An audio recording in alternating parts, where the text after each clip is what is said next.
Yan, magandang tanghali po. Tapos na tayong magpakain. Aray naman po ang ating sili. Ay, pakita ko po sa inyo ay.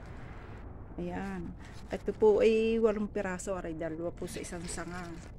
Kalalaki na. Ito po yung muntik nang namatay na sabi niyo ay diligin ng diligin. Doon sa ating unang video.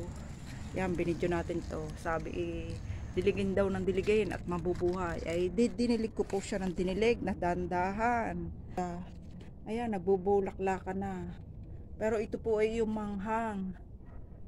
Ano po ang ano, bali 3 klase po ito ng sili ating tinanim. Yan o.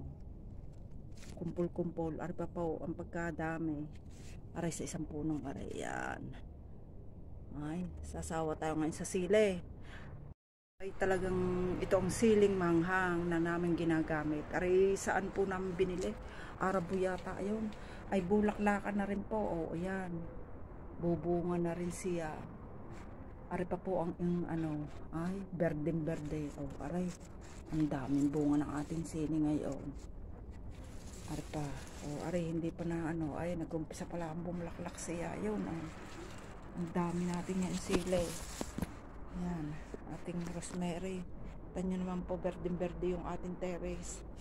Ano po, diligin po ninyo ng mga pinagbalata, ng mga patatas, carrots. Yan po ang ginagamit ko. Nung ari po ay muntik nang mamatay ang ating mga sili, yun po ang ginagamit ko. Mga pinagbalatan, yan ho, kagaganda.